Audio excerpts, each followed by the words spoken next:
Selamat menyaksikan.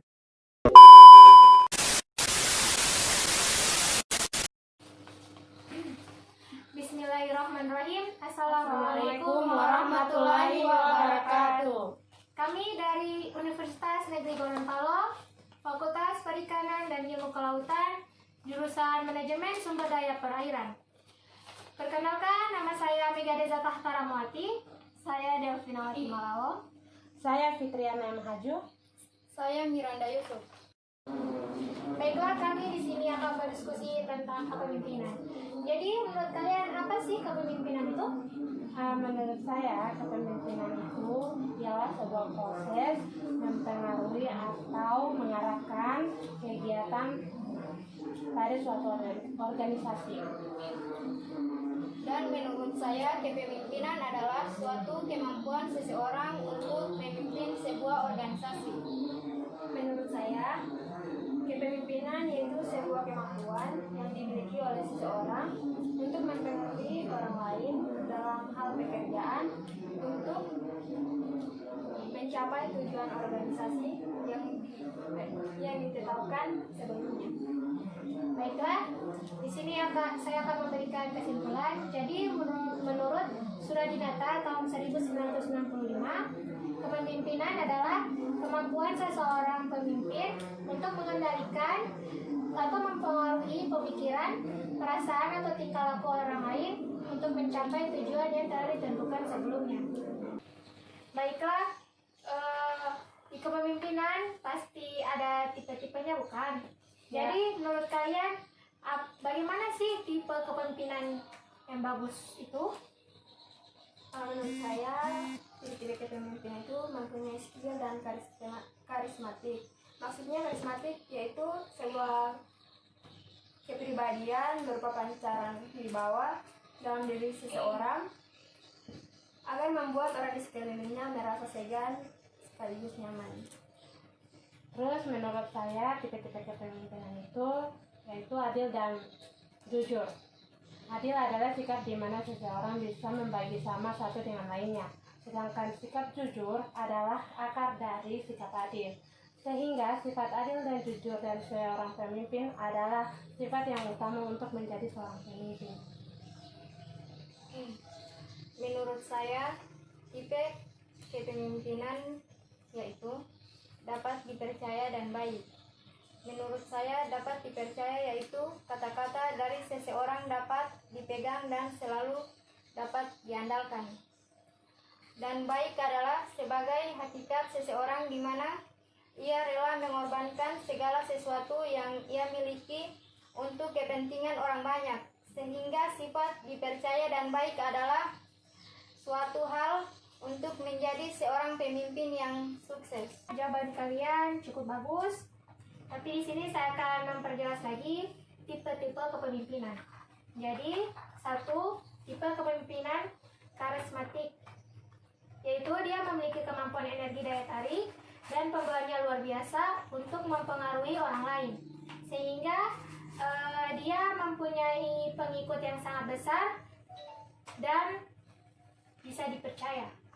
Terus yang kedua itu tipe kepemimpinan paternalistik. Nah,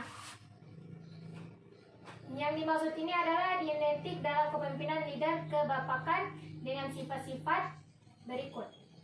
Yaitu mereka itu menganggap bahwa sebagai manusia yang belum dewasa atau anak sendiri yang perlu dikembangkan.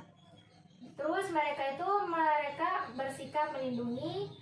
Mereka jarang memberikan kesempatan kepada bawahan untuk mengambil keputusan sendiri, dan mereka juga hampir tidak pernah memberikan kesempatan pada bawahan dan berinisiatif mengembangkan imajinasi dan daya kreatif mereka sendiri. Jadi mereka itu kayak egois, dan mereka itu selalu bersikap tahu dan maha benar. Terus yang ketiga, tipe kepemimpinan militeristik. Nah, pasti kalian udah tahu apa itu militeristik. Yaitu mereka itu mempunyai sistem pemerintahan atau komando, kepatuhan mutlak dari bawahan, senang formalitas, disiplin keras, dan komunikasi satu arah. Dan untuk tipe keempat, tipe kepemimpinan autokratis atau dominator. Ciri-cirinya itu kekuasaan mutlak, leader permainan tunggal, leader merajai situasi, kebijakan ditetapkan sendiri, bawahan tidak diberi informasi mendetail, seenak-enaknya saja begitu.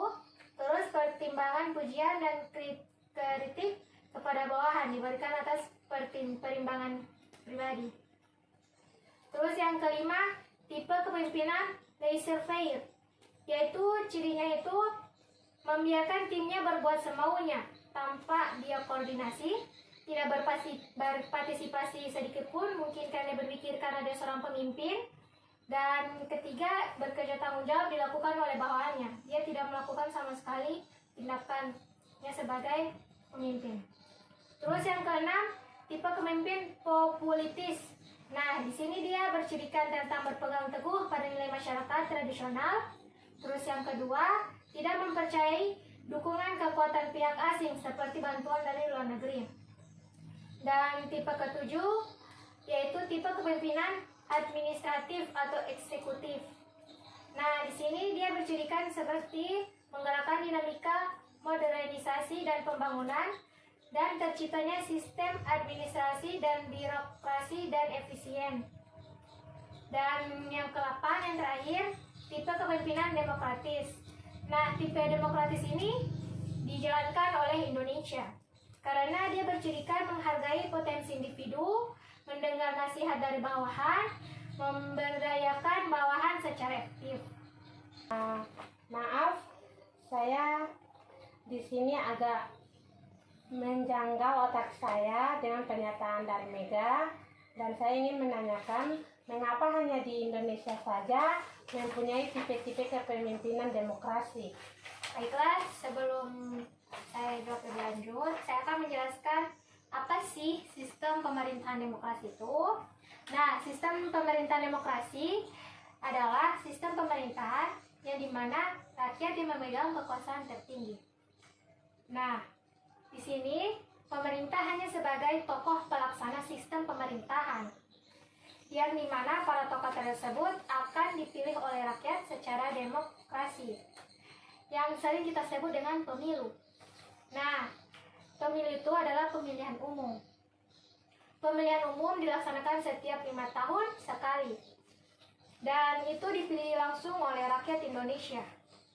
Nah, pemimpin yang telah dipilih oleh rakyat, ia memiliki kewajiban untuk bertanggung jawab kepada rakyat serta atas berjalannya atau tidaknya misi kepemerintahannya tersebut.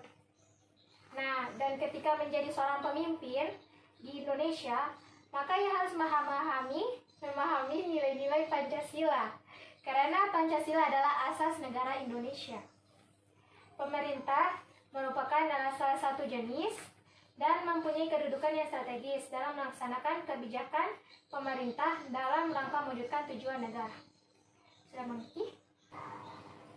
Baiklah, saya mengerti mengapa hanya di Indonesia yang mempunyai tipe-tipe kepemimpinan demokrasi. Terima kasih atas jawabannya. Baik, saya di sini akan memberikan kesimpulan dari semua materi yang saya sampaikan tadi bersama teman-teman saya. Nah, kesimpulannya itu adalah ketika kita menjadi seorang pemimpin negara, maka kita harus bertanggung jawab atas kewajibannya kita tersebut. Karena sebagaimana mereka telah mempercayai kita sebagai pemimpin. Terima kasih dari kami. Salam Bahari. Salam jaya selalu. Wabillahi taufiq wal hidayah. Wassalamualaikum